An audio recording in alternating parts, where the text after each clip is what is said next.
Bonsoir. Alors dites-nous, monsieur, qui vous êtes? Je suis Baudry Gildas Maswanga. Donc, je suis ancien footballeur international congolais, mais toujours en activité ici. Et ben voilà, je suis né au Congo le 8 septembre 82. Alors, vous portez un titre, bien sûr, qui dit ACR. Ça veut dire quoi ça? Ça veut dire aider sans regard.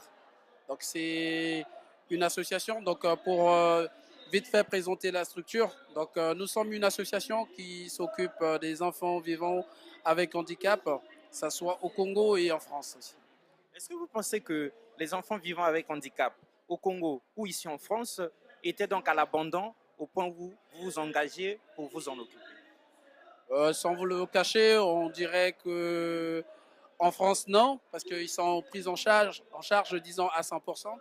Mais dans nos pays, en Afrique, vous êtes sans l'ignorer, qu'ils sont abandonnés à eux-mêmes. Donc nous avons pensé qu'avec les moyens, les relations que nous avions aujourd'hui, nous pouvons les venir en aide. Alors, depuis quand existe votre association? L'association Aider sans regard est une structure qui existe depuis 2010 au Congo-Brazzaville. Et en France, elle a été reconnue en 2013. Et s'il faut que nous décryptions avec vous la dénomination même, le nom même de votre association, Aider sans regard, ça cache bien des choses, c'est un message. Bon, le message, il est tout simple. On veut aider sans pourtant regarder d'où viennent les gens, d'où viennent les personnes que nous venons en aide. Donc, on n'a pas un problème de voir la couleur, ou soit la région ou la ville dont ils sont originaires, c'est ce dont on vient en aide. Donc, c'est tout simplement ça. Aucune discrimination, mais il y a aussi le savoir donner. Donc donner, mais sans condescendance, sans orgueil. Non, on donne sans pourtant se faire voir, parce que nous, c'est là où nous on trouve notre compte. C'est-à-dire quand l'autre, que tu donnes quelque chose, après il te dit merci, le simple merci qu'il te dit, nous on pense que voilà, on a déjà accompli une mission. On a déjà accompli une mission envers notre Dieu, ou voilà, nous sommes des croyants, disons, donc nous ça nous fait vraiment plaisir.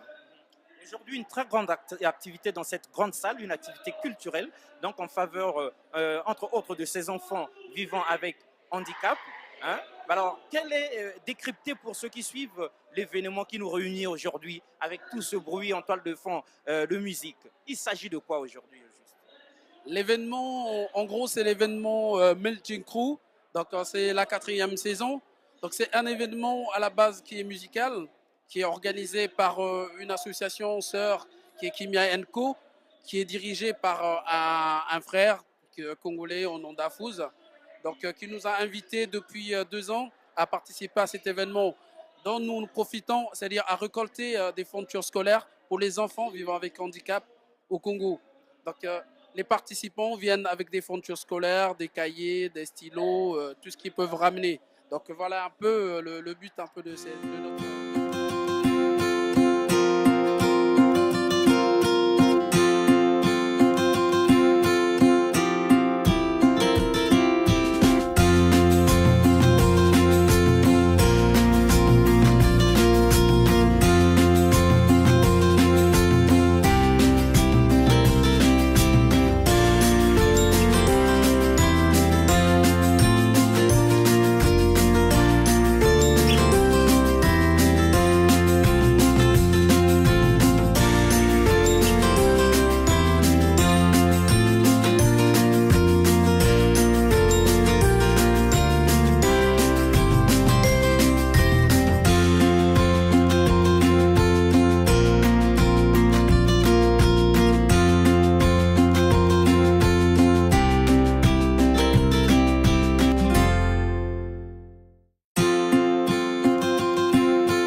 Une idée à ceux qui nous suivent. Est-ce que le public a répondu? Est-ce que les gens ont répondu à votre appel? Nous avons déjà dans les caisses là-bas, donc c'est pas... C'est énorme, c'est énorme. Mais après, ce qui compte, c'est pousser le geste. On n'attend pas qu'ils nous ramènent, c'est-à-dire un camion des fournitures scolaires. Bon, au moins, quand quelqu'un il te ramène, ça ne fût qu'un cahier ou un stylo, c'est déjà le geste. Donc nous, ça nous comble et c'est le plus important pour nous, quoi. En tout cas, c'est le geste qui compte. Et nous qui sommes arrivés ici avec Social 3F, nous sommes témoins du fait que nous ne nous attendions pas à voir tout ce public se déplacer et donc apporter qui un crayon, apporter qui un cahier pour donc ces enfants vivant avec handicap au Congo-Brazzaville et qui sont certainement dans le besoin et ce qui va leur permettre, sinon il y a quoi de plus important que l'éducation pour que demain ils se prennent en charge. Alors dites-nous, vous êtes ancien footballeur, vous êtes même en activité encore aujourd'hui à 8000 km de Brazzaville, mais vous auriez pu ne pas en tenir compte des enfants, combien même vivant avec handicap, mais du Congo-Brazzaville. Alors d'où vous est venue cette pensée de vous pencher sur cette problématique encore, alors que vous êtes, comme qui dirait, déjà au paradis? Bah, à la base, c'est une histoire personnelle. Donc, en 2005, j'ai eu un garçon qui est né avec des pieds beaux. Donc, il y a eu des soucis avec ses jambes. Et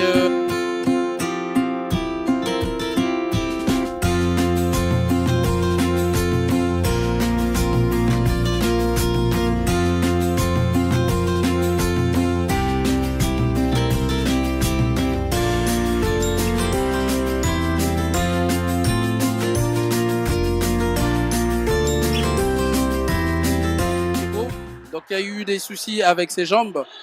Et vivant un peu avec cet enfant, donc j'ai compris combien de fois les parents qui avaient des enfants dans la même situation, combien de fois ils souffraient.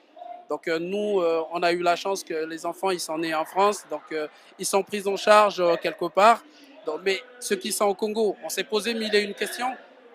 Moi-même et ma petite famille particulièrement. Donc on s'est posé mille et une questions pour se dire, bah, enfin, nous ici, ça va, on arrive à se débrouiller, mais ceux qui sont en Afrique, comment ils vivent? Après, bon voilà, on a vécu aussi au Congo, donc on connaît un peu comment ça se passe. On sait que c'est une couche sociale qui est abandonnée à elle-même. Donc d'où nous est venue l'idée, c'est-à-dire de créer une structure où on peut venir en aide ces enfants-là. Donc depuis quelque temps, on a créé une structure à Pointe-Noire qui fabrique les tricycles. Hein.